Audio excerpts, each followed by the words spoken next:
السلام عليكم ورحمة الله وبركاته. إن الحمد لله نحمده ونستعينه ونستغفره ونعوذ بالله من شرور أنفسنا ومن سيئات أعمالنا. من يهده الله فلا مضل له ومن يضلل فلا هادي له. وأشهد أن لا إله إلا الله وحده لا شريك له وأشهد أن محمدا عبده ورسوله صلى الله تعالى عليه وعلى آله وصحبه وسلم تسليما كثيرا. أما بعد، فقد قال الإمام البخاري رحمه الله تعالى: باب الترتيل في القراءة، وقوله تعالى: ورتل القرآن ترتيلا، وقوله تعالى: وقرآنا فرقناه لتقرأه على الناس على مكث، وما يكره أن يهز كهز الشعر يفرق يفصل. قال ابن عباس رضي الله عنهما: فرقناه فصلناه। সম্মানিত ভাতৃমণ্ডলী, আল্লাহ রাব্বুল আলামিনের প্রশংসা এবং প্রিয় নবী সাল্লাল্লাহু আলাইহি সাল্লামের উপর সালাত ও সালামের পর আজ বুধবার 27শে শাবান 1446 হিজরি মোতাবেক 26শে ফেব্রুয়ারি 2025 আমাদের ধারাবাহিক আলোচনা সহিহ বুখারীর ফাজাইলে কোরআন পর্ব নম্বর 6। ইমাম বুখারীর এই কোরআনের ফজিলত পর্বের অধ্যায় নম্বর হচ্ছে 28। সেখান থেকে আজকে আমরা শুরু করব। তাতে বলছেন ইমাম বুখারী রাহিমাহুল্লাহ তাআলা: বাবু তারতিল ফিল কিরাআহ। এই অধ্যায় হচ্ছে কোরআনে কারীমের তেলাওয়াত ধীরে ধীরে সুস্পষ্টভাবে করা। কোরআনে কারীম ধীরে ধীরে সুস্পষ্টভাবে তেলাওয়াত করা বা পাঠ করা। তারতিল মানে ধীরে ধীরে, তাড়াহুড়া করে নয়, ধীর স্থিরতার সাথে, আর যেন শব্দগুলি উচ্চারণগুলি সুস্পষ্ট হয়, একটি আর একটির ওপর চড়ে যাচ্ছে, চেপে যাচ্ছে, আর কোনো কথা স্পষ্ট হচ্ছে না যে আল্লাহ কি বলছেন। এভাবে পাঠ করা জায়েজ না, যেটা আমাদের দেশীয় হানাফি সমাজের তারাবির তেলাওয়াত। বিনা বাড়াবাড়িতে বলা হচ্ছে যে সে নিজেও জাহেল, হাফেজ, বুঝে না, আর হ করে করছে, আর পিছনে যারা থাকে একটা শব্দ শুদ্ধ মানে ক্লিয়ার উচ্চারণ হচ্ছে না, যে জিম বললেন না দাল বললেন না হা বললেন না খা বললেন, শব্দটা কি উচ্চারণ হলো, তো এই শব্দের অর্থ কি বোঝার সময় নেই, বা বুঝতে শব্দটি যখন বুঝতে পারলেন না, সুস্পষ্ট হল না, তাহলে অর্থ কি বুঝবেন? আলেম আমি অর্থ বুঝবেন না কি পড়ছে। শুধু এতটুকু হয়তো আইডিয়া করা যাবে যে হয়তো এই সূরাটি পড়ছে, ওই আয়াতগুলি পড়ছে, কিচ্ছু বোঝা যায় না।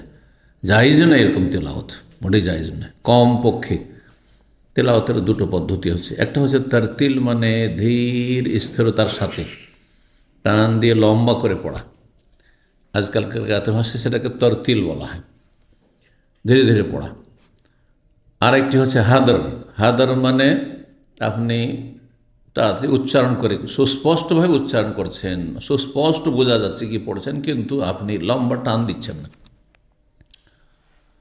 যেমন আপনার মসজিদ হারামে শেখ সৌদ শরীয়মের তেলাওয়াত হচ্ছে হাদর, আলহামদুলিল্লাহ রাব্বিল আলামিন, ওই যে এটা হচ্ছে হাদর।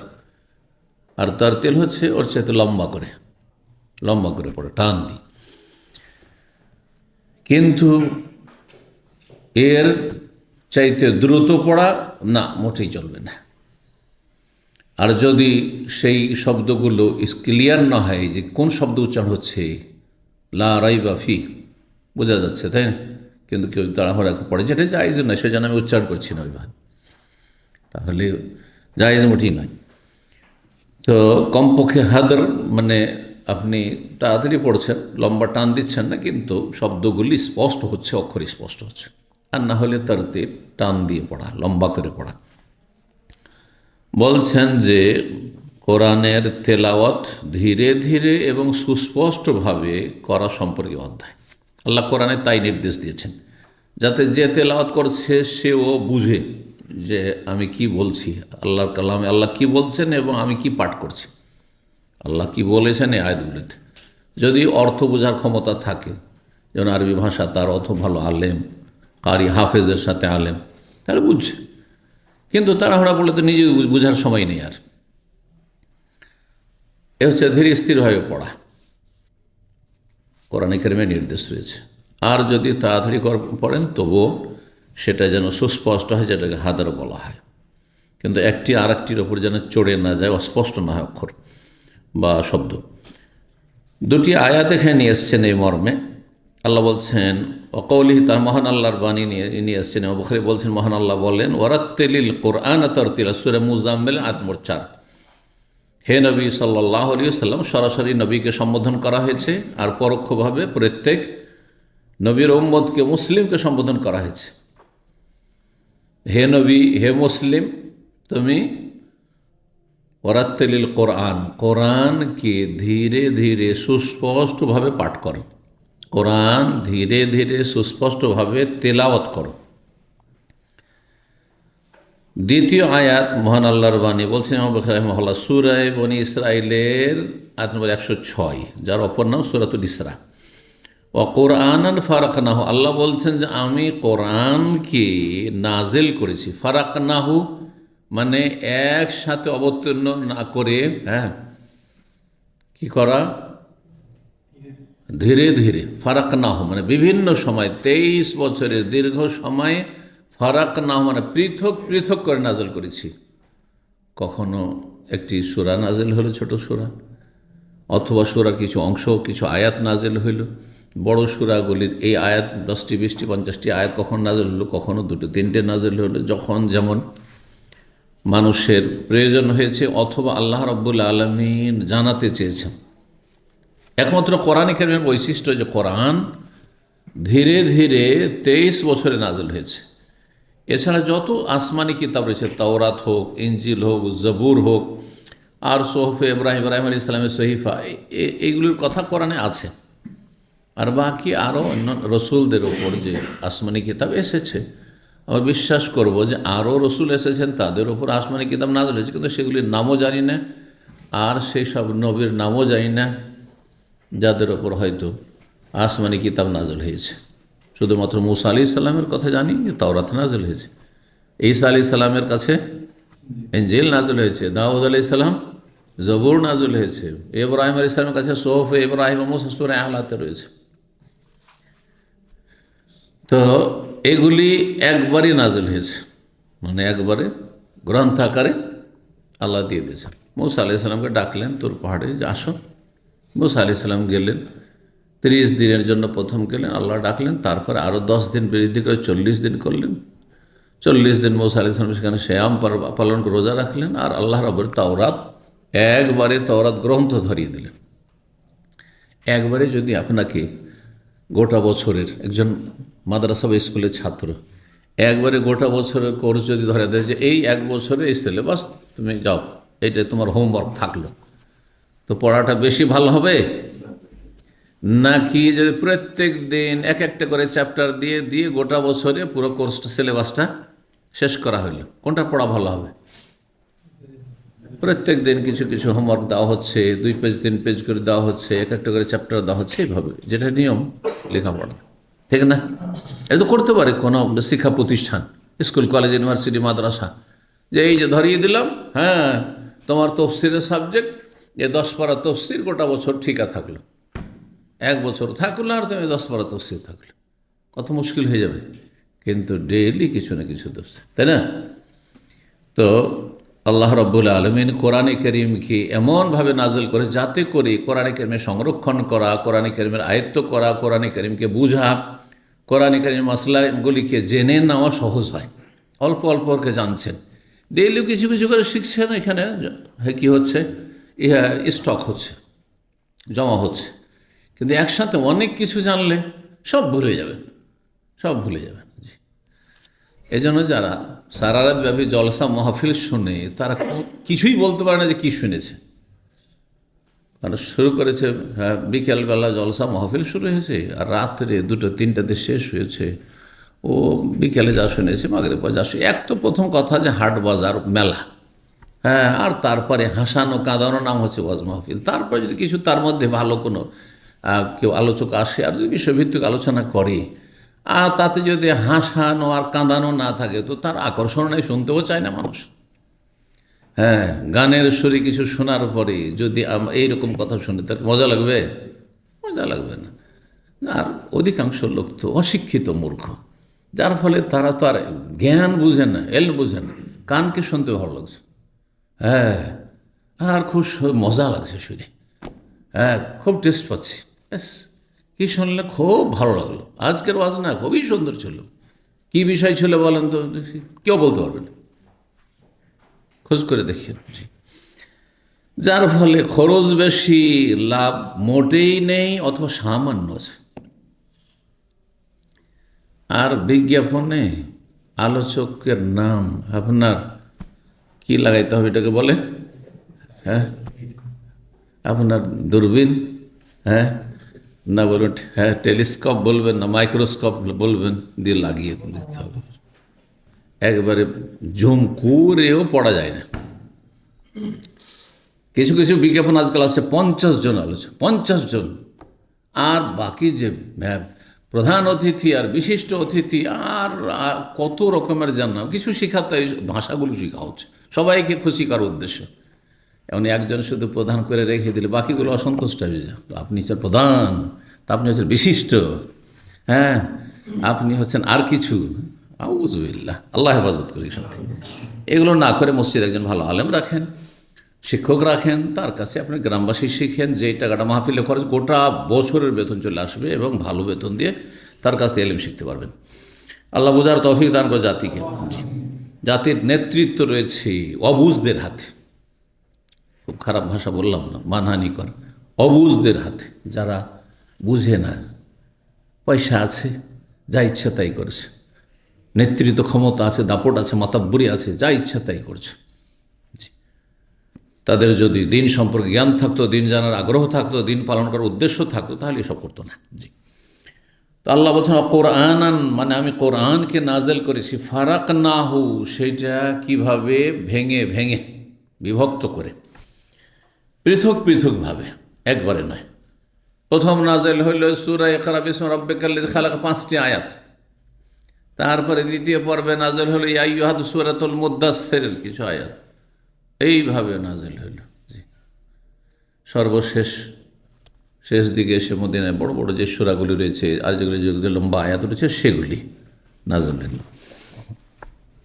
কেন এভাবে নাজেল করেছে পৃথক পৃথকভাবে 23 বছরের সময়কালে? লিতাকরাহু আলান নাসি আলা মুকসিন, যাতে করে আপনি মানুষকে কোরআন পাঠ করে শোনাতে পারেন, শোনান, আলা মুকসিন, থেমে থেমে, আস্তে ধীরে। আসলে আজকে 10টি আয়াত এসছে, এই 10টি আয়াত আজকে এসছে, শিখো, শোনো, এর তফসির শুনে নাও আর মুখস্থ করে নাও। আগামীকালকে আবার 5টি এসছে, 10টি এসছে, এভাবে ডেইলি কিছু না কিছু কোর্স, আসমানি সিলেবাস।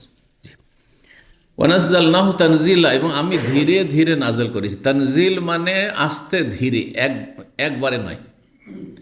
কোরআনের বৈশিষ্ট্য হচ্ছে তানজিল মানে প্রথম আসমান থেকে নবী সাল্লাল্লাহু আলাইহি ওয়াসাল্লাম পর্যন্ত 23 বছরে ধীরে ধীরে নাজেল করা, এই বৈশিষ্ট্য কোরআন রয়েছে।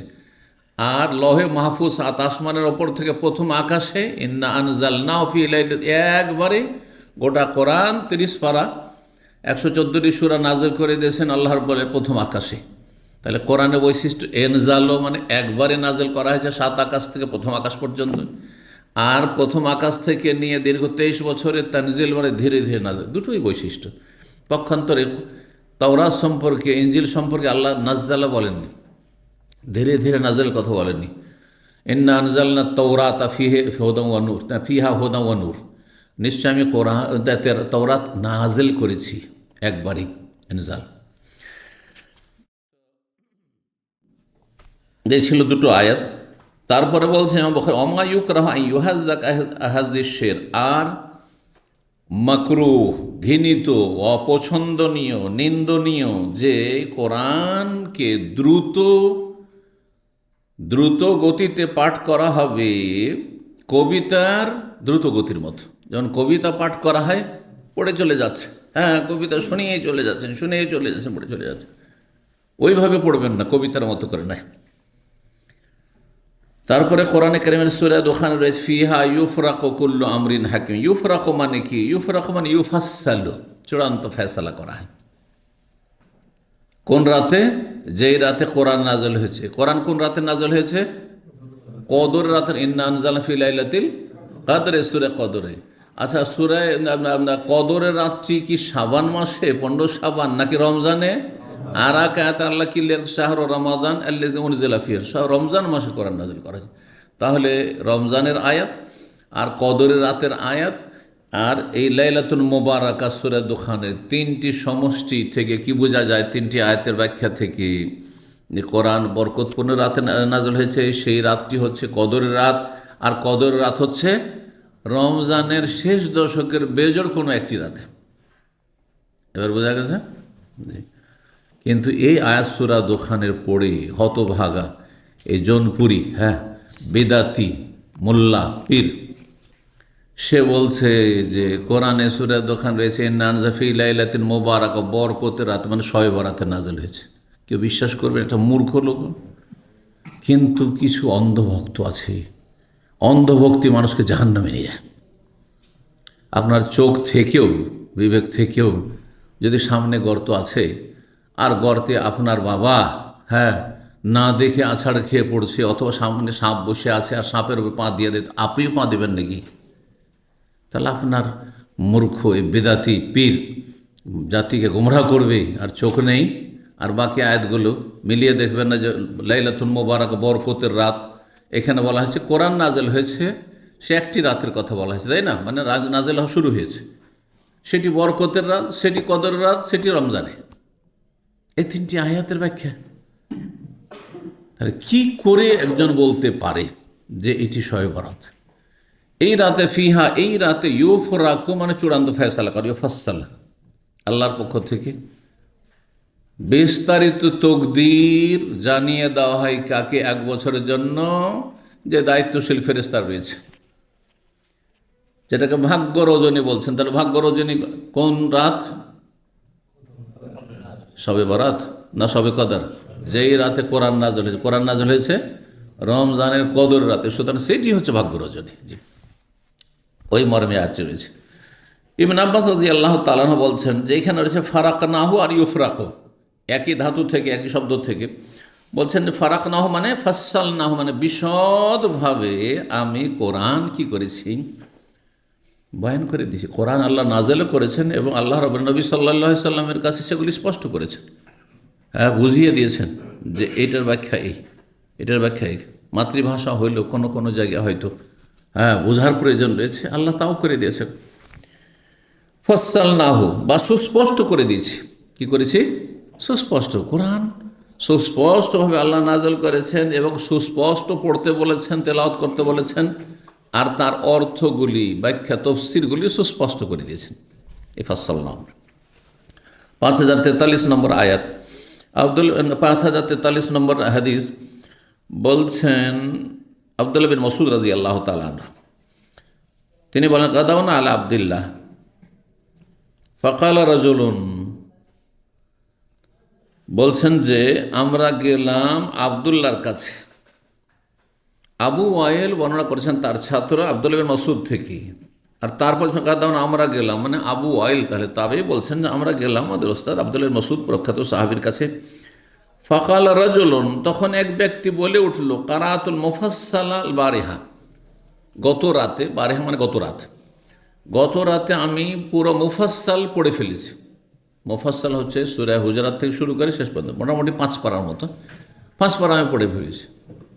আজকাল যারা তেলাওয়াত করে নিয়মিত 5 পারা এত বেশি নেই, কিন্তু 5 পারা পড়লে ওইভাবে বুঝবে না যেইভাবে 1 পারা 2 পারা 3 পারা পড়লে।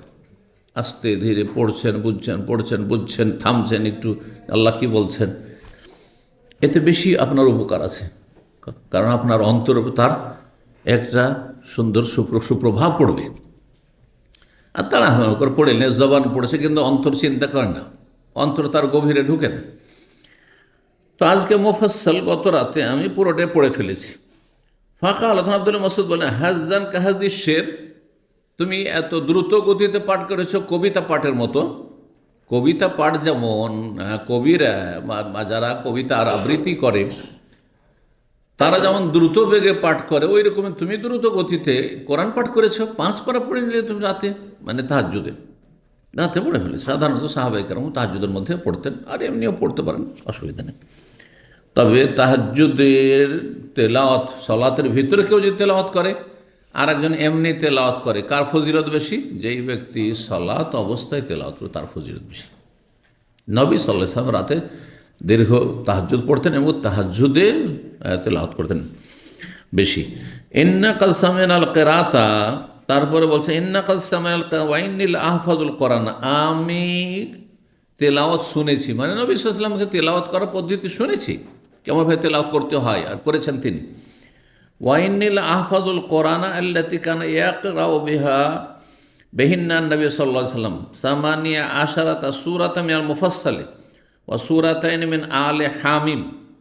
বলছেন আমি মুখস্থ রেখেছি ওই সমস্ত সদৃশ্য সূরা যেগুলি নবী সাল্লাল্লাহু আলাইহি ওয়াসাল্লাম একসাথে মিলিয়ে মিলিয়ে পাঠ করতেন। ইয়াকরাউ বিহিন্না এখানে রয়েছে যে সেগুলি পাঠ করতেন, অন্যদি ইয়াকরানু বিহা মানে সেগুলিকে মিলিয়ে মিলিয়ে একসাথে দুটো সূরা মিলিয়ে পড়তেন। যেমন সূরায়ে আলার সূরায়ে গাশিয়া, সূরা ওয়াশ-শামসি ওয়া দুহাহার সূরায়ে ওয়াল-লাইলি ইযা ইয়াগশা, এগুলি হচ্ছে এই ওয়াস-সামাই যাতিল, সূরায়ে বুরুজ আর সূরায়ে তারিক, এগুলি হচ্ছে সদৃশ্য আয়াত। আম্মা ইয়াতাসার সূরায়ে নাবা এবং সূরায়ে নাজিয়াত সদৃশ্য আয়াত। একটি আরেকটির সাথে কি রয়েছে? সদৃশ্য রয়েছে। এইরকম আয়াত সূরাগুলি পাঠ করেছি। কতটি? 18টি সূরা মুফাসসাল থেকে, মানে শেষ দিক থেকে, অসূরাতে, আর দুটো সূরা পাঠ করেছি মিন আলে হামিম, হামিম দিয়ে যে সূরাগুলি শুরু হয়েছে সেগুলি থেকে, হামিম দিয়ে শুরু হয়েছে, যেমন সূরায়ে দুখান, সূরায়ে জাসিয়া, এভাবে। তার মানে আব্দুল্লাহ মাসউদ তাহলে একটু আপত্তি করলেন যে এত বেশি পরিমাণ না পড়ে একটু ধীর গতিতে ধীরে ধীরে পড়ো, বুঝে পড়ো, এটা বেশি ভালো। 5040 নম্বর হাদিস, সাঈদ ইবনে জুবাইর রাহিমাহুল্লাহ, প্রখ্যাত তাবী, তিনি আব্দুল্লাহ বিন আব্বাস রাদিয়াল্লাহু তাআলা আনহু হতে বর্ণনা করছেন ফি কওলিহি তাআলা, মহান আল্লাহর বাণীর তাফসীর সম্পর্কে। আল্লাহ রাব্বুল আলামিন ইরশাদ করেন সূরা কিয়ামার আয়াত নম্বর 16 এবং 17-তে, লা উকসিমু বিয়াউমিল কিয়ামাহ, এই সূরায় আল্লাহ বলছেন লা তুহাররিক বিহি লিসানাকা লিতাআজালা বিহি, নবী সাল্লাল্লাহু সম্বোধন করে বলছেন যে হে নবী, তোমার জিহ্বাকে তুমি নাড়া দিও না, নাড়া দিও না দ্রুত গতিতে, লা তুহাররিক বিহি লিতাআজালা বিহি, দ্রুত গতিতে, জলদি করার জন্য।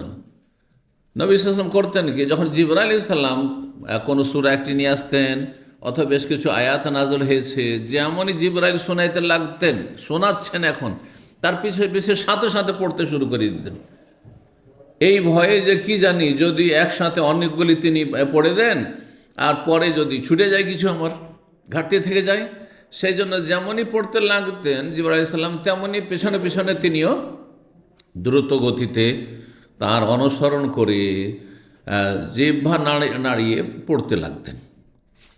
আল্লাহ বলছেন তুমি তাড়াহুড়া করিও না।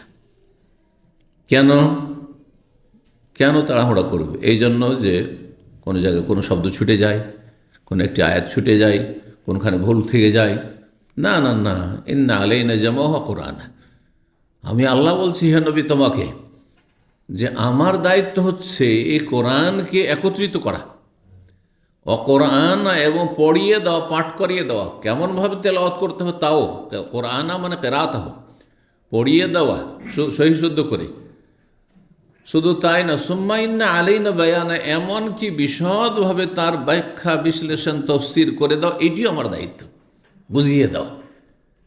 কোনো আয়াত পড়লে আর বুঝলে না, অস্পষ্ট থেকে গেল, কি এটার কি অর্থ হইতে পারে, এমনটাও থাকবে না, যে আমার দায়িত্ব, আল্লাহ বলছে, সুতরাং তোমার কি চিন্তা। তারপর থেকে রাসূলুল্লাহ সাল্লাল্লাহু আলাইহি ওয়াসাল্লাম অপেক্ষা করতেন, যখন জিবরাইল আলাইহিস সালাম শোনাইতে লাগলেন এসে কোরআন, তখন পুরো শুনতেন মনোযোগী, একটুও তিনি তাড়াহুড়া করতেন না। যখন পড়া পুরোটা শেষ হয়ে গেল তখন তিনি শুরু থেকে পড়তে লাগতেন, পুরোটা পড়ে নিতেন, মনোযোগী হয়ে যে একবার শুনতেন সব মুখস্থ হয়ে গেছে। কারণ দায়িত্ব আল্লাহ নিয়েছেন, একবার শুনলেন নবী সাল্লাল্লাহু আলাইহি সাল্লামের স্মৃতিতে সব গেঁথে গেছে, মুখস্থ হয়ে গেছে। বলছেন আয়াতে তাফসীরে কে বর্ণনা করেছেন? ইবনে আব্বাস নবী সালাম চাচাতো ভাই। কানা রসুল নাজালা আলী জিবরিল বিল ওয়াহি, রসুল্লাহ সাল্লাল্লাহু আলাইহি ওয়াসাল্লাম অবস্থা এমন হতো যে যখন জিবরাইল আলাইহিস সালাম ওহী নিয়ে অবতরণ করতেন, ওয়াকানা মিম্মা ইউহাররিক বিহি লিসানাহু ওয়া শাফাতাইহি ফায়াশতাদ্দু আলী, তখন রসুল্লাহ সাল্লাল্লাহু আলাইহি ওয়াসাল্লাম তার জিহ্বা এবং দুই ঠোঁট দ্রুত গতিতে নাড়া দিতে লাগতেন, নাড়াচাড়া করতে লাগতেন, ফেলাতে শুরু করতেন। হ্যাঁ, জিহ্বা এবং দুই ঠোঁট, শাফাত দুই ঠোঁট। ফায়াশতাদ্দু আলাইহি, তখন তার যেন সেটি সংরক্ষণ করতে কঠিন হইত। কারণ একজন পড়ছে আর তার সাথে সাথে যদি পড়তে লাগেন তো একটু গোলমাল হয়ে যাবে। হ্যাঁ, কিন্তু আপনি ধীরে স্থিরভাবে শুনে নেন, শুনে নেওয়ার পরে যদি স্মৃতিশক্তি আপনার প্রখর মজবুত থাকে তাহলে ওইভাবে পড়ে দিতে পারবেন। কিন্তু আপনি একটা শব্দ শুনেছেন আবার সাথে সাথে পড়ছেন, তারপরে শব্দ উনি পড়েই যাচ্ছেন আর আপনি বলবেন, তাহলে বেশি সমস্যা, বেশি কঠিন হবে। তাই বলছেন ফায়াশতাদ্দু আলাইহি, তার জন্য কঠিন হয়ে পড়তো, কষ্টকর হইত। ওয়াকানা ইউরাফু মিনহু, আর এইটি যারা আশেপাশে থাকতো তারা উপলব্ধি করতে পারতো যে নবী সাল্লাল্লাহু আলাইহি ওয়াসাল্লামের কষ্ট হচ্ছে। সাহাবারা যারা আশেপাশে থাকতো তারা তো জিবরাইলকে দেখতে পেতেন না, সাধারণত খুব কম সময়ে মানুষের রূপে আসতেন, অদৃশ্য হয়ে আসতেন। কিন্তু তার অবস্থাটা দেখে যে ওহী নাযিল হচ্ছে, তো ওহী নাযিল হওয়ার সময় একটা কষ্ট হইতো। যখন কোনো রূপ না ধারণ করে অদৃশ্য হয়ে আসতেন জিবরাইল আলাইহিস সালাম, তখন বেশি কষ্ট হইতো। এবং নবী সাল্লাল্লাহু আলাইহি ওয়াসাল্লাম যেহেতু তার সাথে আবার তাড়াহুড়া করছেন, তখন আরও কষ্ট হইতো। আর এটি উপলব্ধি করা যেত, ওয়াকানা ইউরাফু মিনহু, নবী সাল্লাল্লাহু আলাইহি ওয়াসাল্লামের যে অবস্থা হচ্ছে এটি উপলব্ধি করা যেত। ফানজালাল্লাহুল আয়া আল্লাতী ফি লা উকসিমু বিয়াউমিল কিয়ামা, সেই আয়াত আল্লাহ নাযিল করে যেটি সূরা কিয়ামতে রয়েছে, লা উকসিমু বিয়াউমিল কিয়ামা দিয়ে শুরু হয়েছে এই সূরা।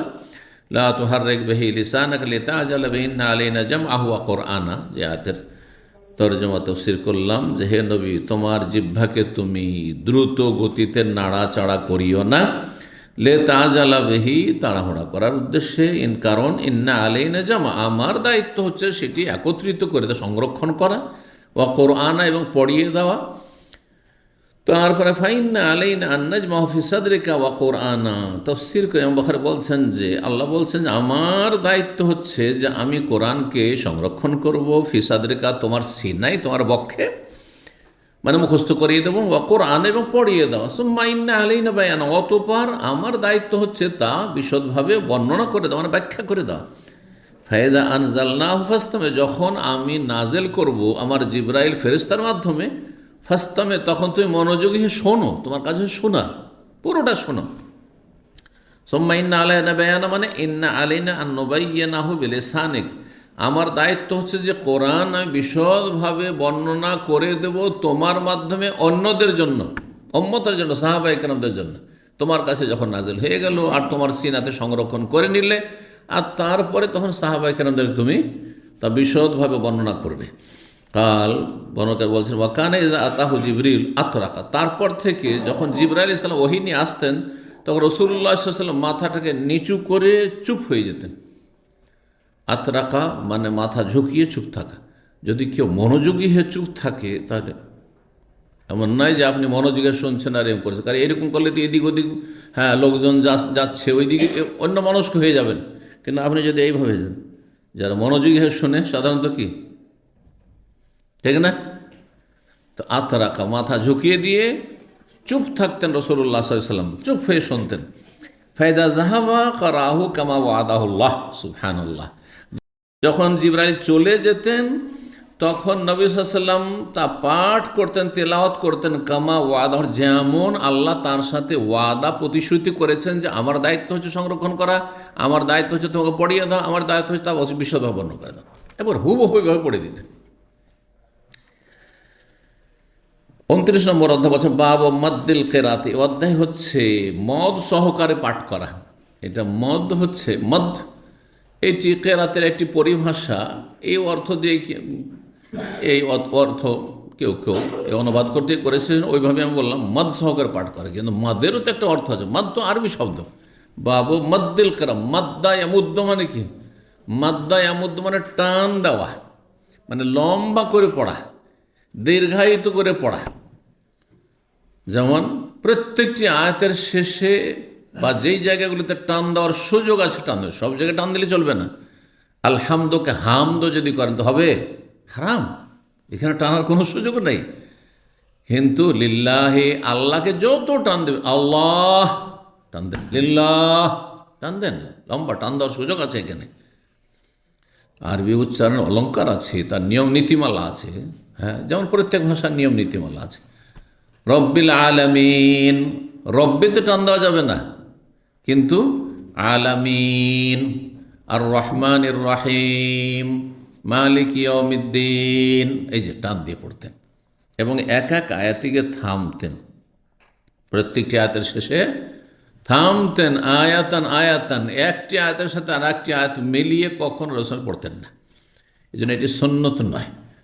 অর্থ যদি পরিবর্তন না হয়, ভুল না বুঝে হ্যাঁ শূন্যওয়ালা, তাহলে এক আয়াতকে আর এক আয়াতের সাথে মিলিয়ে পাঠ করা জায়েজ, কিন্তু উত্তম হচ্ছে প্রত্যেক আয়াতে থামা, স্টপ করা।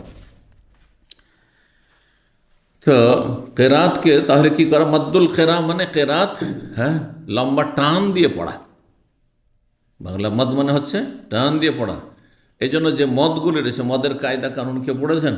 হ্যাঁ, মদের বিভিন্ন প্রকার রয়েছে, মধ্যে মুত্তাসিল, মধ্যে মুনফাসিল, মধ্যে লাজিম, কালিমে মুসাক্কাল, কালিমে মুখাফফাফ, মধ্যে আরেজ, হ্যাঁ মধ্যে আরেজ লিন, মেলা রয়েছে। কোনটা কতটা হারকাত টান দেবেন সব কায়দা কানুন রয়েছে। তো মদ মানে হচ্ছে টান দিয়ে পড়া, যেমন ওয়ালা দলিন, এই যে দলকে অনেক লম্বা টান দেবেন, হ্যাঁ 6 হরকাত পর্যন্ত। কিন্তু লিন ইয়ানুন ওইটা ওর চাইতে কম হইতে হবে। জি, আমিন, আমিন নয়, আমিন মদেটি, হ্যাঁ মিন ওখানেও টান। জি, তো কেরাত কি করা? কে দীর্ঘায়িত করা বা লম্বা টান দিয়ে পড়া। সহজ ভাষায় এর ব্যাখ্যা করতে হলে কী হয়? তেলাওয়াত করবেন টান দিয়ে, যেখানে টান দেওয়ার সুযোগ আছে। 5045 নম্বর হাদিস বর্ণনা করছেন কাতাদা তাবি, তিনি বলছেন সাল তো আনাস মালিক, আমি আনাস মালিক রাদিয়াল্লাহু আনহু জিজ্ঞেস করলাম আন কিরাআতিন নবী সাল্লাল্লাহু আলাইহি ওয়াসাল্লামের তেলাওয়াত সম্পর্কে, কোরআন পাঠ সম্পর্কে, যে তিনি কেমন পড়তেন। আজকাল আমাদের কৌতূহল জানার, আজকাল তো মেলা কারি মেলা রকম করে পড়ছে। মক্কার তেলাওয়াত একরকম, মদিনার তেলাওয়াত একরকম, যদিও কাছাকাছি, কিন্তু মিশরের তেলাওয়াত এক আলাদা, মিশরি তেলাওয়াত, বাংলাদেশি তেলাওয়াত, হ্যাঁ আপনার ইন্দোনেশিয়া মালয়েশিয়ার তেলাওয়াত খানিকটা আপনার মিশরি তরিকার। তো নবী সাল্লাল্লাহু আলাইহি ওয়াসাল্লাম কি সবগুলি পড়েছেন সব রকম করে? না, নবী সাল্লাল্লাহু আলাইহি ওয়াসাল্লাম এত টান টন দিয়ে যেমন মিশরীয় পদ্ধতি তেলাওয়াতে সেভাবে পড়েননি। নবী সাল্লাল্লাহু আলাইহি ওয়াসাল্লাম তেলাওয়াতের পদ্ধতিটি, যেহেতু তিনি এই আরব দেশের জাজিরার উপদ্বীপের মক্কা মদিনার মানুষ ছিলেন, সুতরাং যেইভাবে পরম্পরা চলে আসছে এখানকার তেলাওয়াত তার কাছাকাছি ছিল, বা এই তেলাওয়াতগুলি নবী সাল্লাল্লাহু আলাইহি ওয়াসাল্লামের কাছাকাছি তেলাওয়াত। কিন্তু বলা যাবে না যে এই কারিগুলো যে আছে বা হ্যাঁ মক্কা মদিনা ইমাম সাহেবরা আছেন, অমুক ইমামের তেলাওয়াত নবী সাল্লাল্লাহু আলাইহি ওয়াসাল্লামের কাছাকাছি, এটা নিশ্চিত বলতে পারবেন না। তবে মোটামুটি এখানকার তেলাওয়াতটি নবী সাল্লাল্লাহু আলাইহি ওয়াসাল্লামের তেলাওয়াতের কাছাকাছি, যাতে খুব তাড়াহুড়াও নেই একবারে, আর লম্বা একবারে টান দেয়, গলাকে আর শ্বাসকে দিল ফুলিয়ে দিল একবারে, হ্যাঁ চোখ মুখ লাল করে দিল তেলাওয়াত করতে গিয়ে, আর একটি গোটা সোরা এক শ্বাসে পড়লো না। না, এগুলো তরিকা, বানানো তরিকা, এগুলো বানানো তরিকা, পরবর্তীকালের তরিকা। তো বলছেন, যখন জিজ্ঞাসা করা হলো আনাস মালিককে যে আপনি তো 10 বছর খেদমত করেছেন নবী সাল্লাল্লাহু আলাইহি ওয়াসাল্লাম, তার সাথে থেকেছেন, তো নবী সাল্লাল্লাহু তেলাওয়াত কেমন ছিল? ফাকাল, তখন তিনি বলেন কানা ইয়ামুদ্দু মাদ্দান, নবী সাল্লাল্লাহু আলাইহি ওয়াসাল্লাম লম্বা টান দিয়ে তেলাওয়াত করতেন, টান দিয়ে তেলাওয়াত করতেন।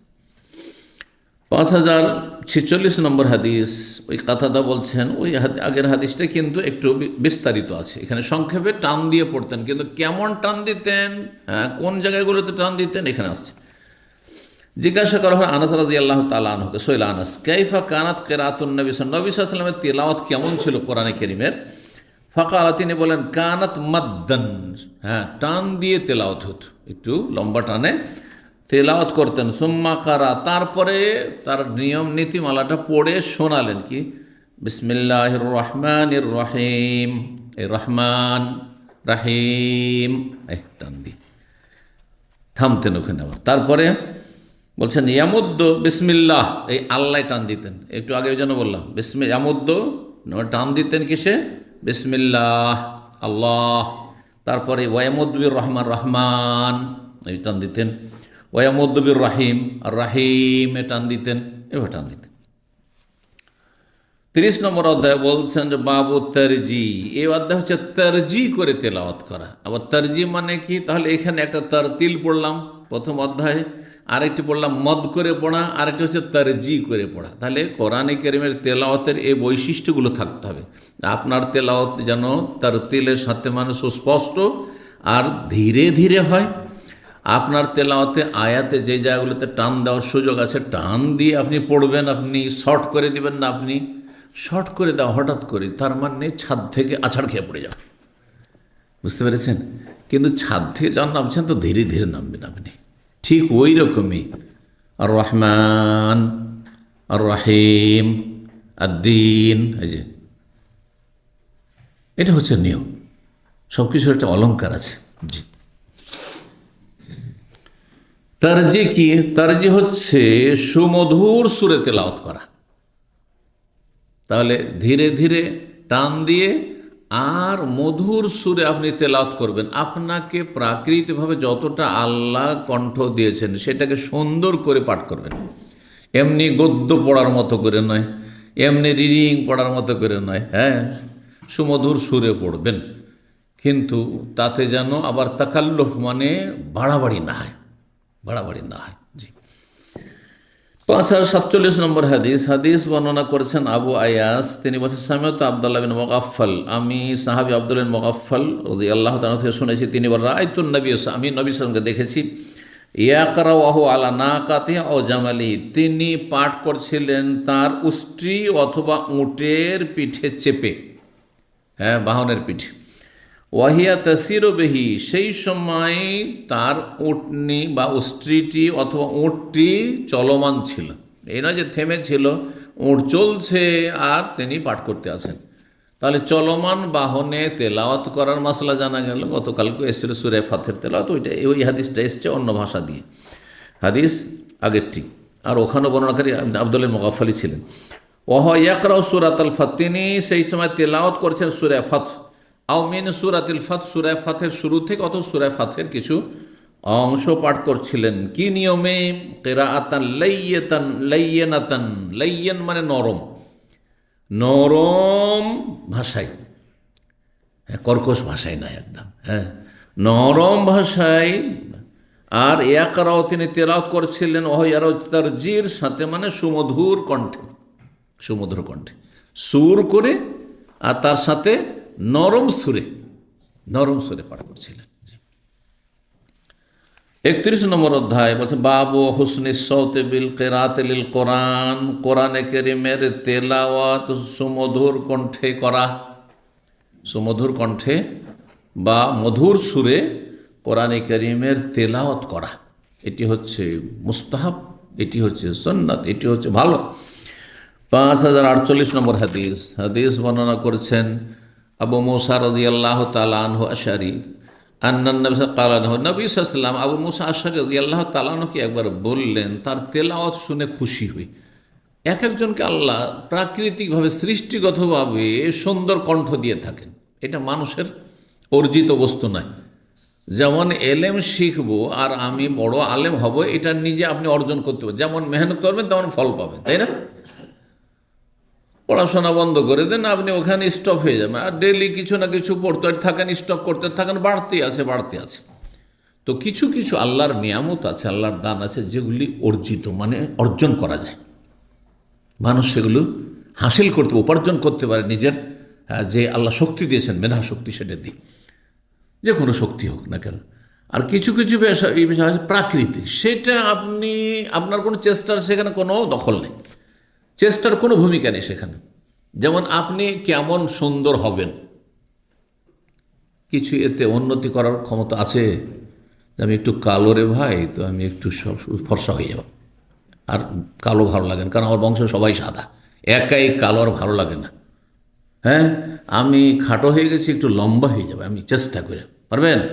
হ্যাঁ, পারবেন না। আপনি খুব মোটা হয়ে গেছেন, আমি পাতলা হয়ে যাব। হ্যাঁ, যদিও সেখানে কিছুটা সুযোগ আছে, কিন্তু আল্লাহ সৃষ্টিগত আপনাকে দুবলা পাতলা হ্যাংলা করেছে, আপনি মোটা হইতে পারেন? এই জন্য অনেকেই এত খায় তারপরে মোটা হয় না, আর ওকে না খেয়ে মোটা হয়ে চলে যাচ্ছে, মোটিয়ে চলে যাচ্ছে। সৃষ্টিগত বিষয়, আপনার শরীরের ক্যাপাসিটি নেই মোটা হওয়ার, শরীরে মোটা হওয়ার ক্যাপাসিটি নেই, যতই খান না কেন আপনি। জি, সুস্থতা আর অসুস্থতা, সামান্য কিছু চেষ্টা, রাস্তা খোলা আছে, কিন্তু চেষ্টা করে যে সুস্থ থাকবেন না, ডায়েট করেও অনেকেই হার্ট অ্যাটাক করছে। হ্যাঁ, তো ডায়েট করলে আমার হার্ট অ্যাটাক হবে না আর ব্রেন স্ট্রোক হবে না, এইসব কথা ফালতু কথা একবার।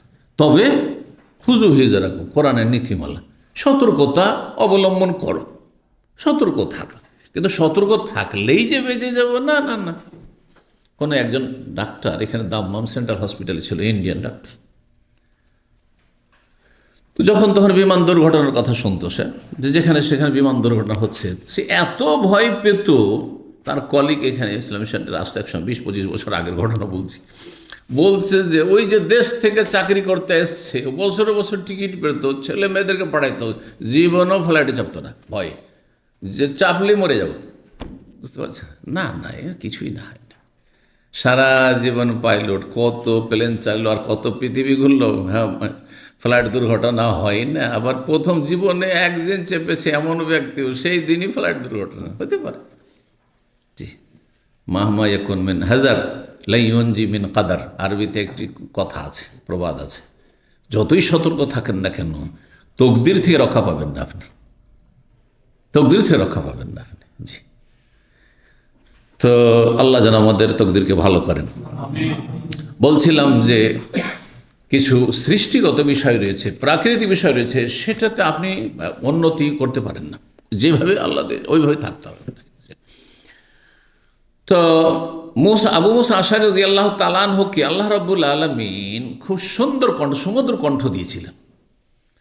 তিনি যখন কোরআন তেলাওয়াত করতেন, শুনতেই মজা লাগতো। তাই নবী সাল্লাল্লাহু আলাইহি ওয়াসাল্লাম একদিন খুশি হয়ে তাকে বলছে, ইয়া আবা মুসা, হে আবু মুসা, লাকাদ উতিতা মিজমারা মিন মাজামির আলে দাউদ, নিঃসন্দেহে তোমাকে দাউদ আলাইহিস সালামের পরিবারের সুমধুর কণ্ঠ দান করা হয়েছে।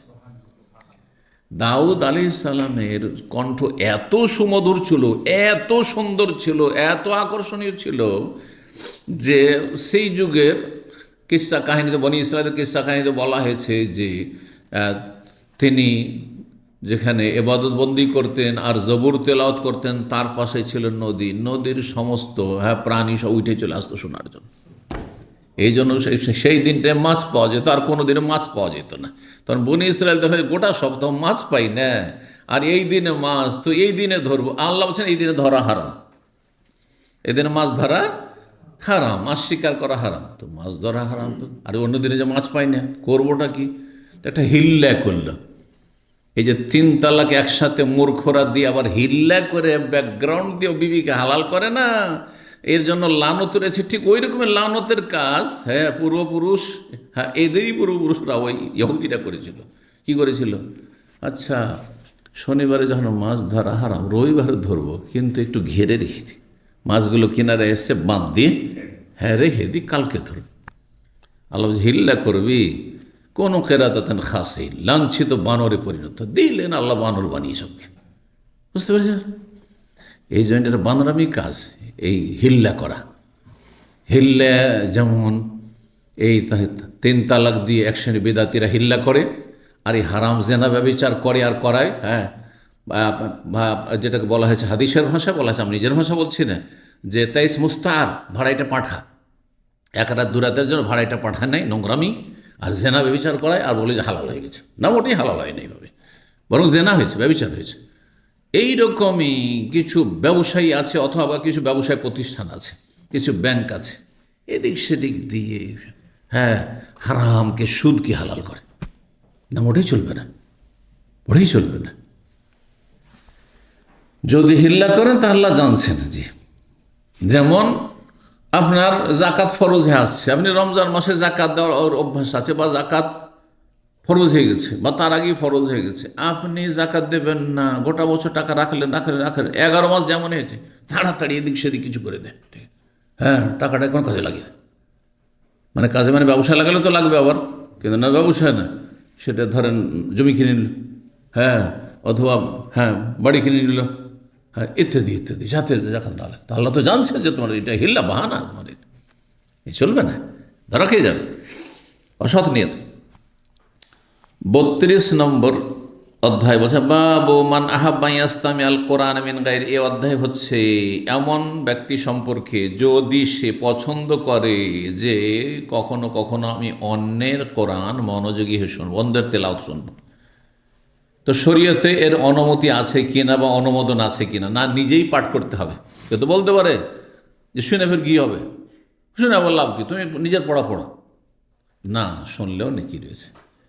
কোরআনে কারীম যেমন তেলাওয়াতে নেকি রয়েছে বেশি, কিন্তু আরেকজন মানুষ যদি শোনে তো পাঠ করার সমান নেকি না হলেও তাতেও নেকি রয়েছে। কিন্তু উদ্দেশ্য মনোযোগী হয়ে শুনবেন এবং শোনার পরে সেটা বুঝার চেষ্টা করে, বুঝলে আরও বেশি নেকি পাবেন। আর বুঝলেই তখন আমল হবে, আর আমলে পরিবর্তন হবে। আর বুঝলেন না, শুধু শুনলেন তো লাভ কী হলো? শুধু পড়লেন, শুধু তেলাওয়াত করলেন, শুধু নেকি 1 অক্ষরে 10 পেলাম, আমল আমল তো আমি বুঝিই না যে আল্লাহ কি আকিমুসসালাহ, ও বুঝেই না যে আকিমুসসালাহ মানে কি। তো আমরা সালাতের কায়েম করা কি বুঝবে? বুঝে না, জানে না। এই জন্য কোরআনে কারীমের আসল হচ্ছে বুঝে তেলাওয়াত করতে হবে, এটা আসল। কিন্তু কেউ যদি না বুঝেও তেলাওয়াত করে তবু নেকি পাবে, এই নয় যে কিছুই পাবে না। কেউ না বুঝে কোরআন তেলাওয়াত করে নামাজ পড়েছে, সেজন্য 80 বছরের নামাজ বরবাদ, এগুলি ফতুয়া, মন গড়া ফতুয়া এবং চরমপন্থা, বাড়াবাড়ি। খবরদার এরকম ফতুয়া শুনবেন না এবং গুমরা হবেন না। বাড়াবাড়ি ইসলামে নেই। সবার পক্ষে সম্ভব কোরআন বুঝা? সবার পক্ষে সম্ভব না, সম্ভব নয়। আপনারা যদি এখন এইভাবে যেভাবে ক্লাস করেন এইভাবেও যদি ক্লাস করেন তবু তো কোরআনের সব সূরা বুঝতে পারবেন না। হয়তো খুব বেশি তো হয়তো আম্মা পারাটা অনেক চেষ্টার পরে হয়তো অর্থ আপনি কোনো রকম করে আয়ত্ত করবেন, তাও পারবেন না 10-20টা সূরা পারেন। বাকিগুলো এমন এমন মুশকিল শব্দ আছে যে আপনি ভালো আলেমদেরকেও যদি দেশে গিয়ে মাদ্রাসায় বলেন যে ওয়াল আদিয়াত দাবহান তফসিরটা একটু করে দেন, ফাল মুরিয়াতে কাদহান তফসির করে দেন, ফাল মুগীরাতে সুবহা করে দেন, ওয়ান্নাজিয়াতে গারকান ওয়ান্নাশিতাতে নাশতা তফসির করে দেন, কত বম্ব হয়ে যাবে।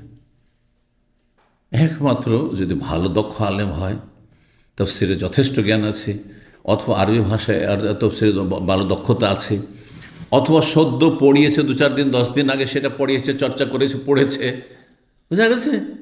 কিন্তু ধরেন 5 বছর আগে পড়েছে অথবা পড়িয়েছে আর তারপরে চর্চা নেই, ভুলে গেছে।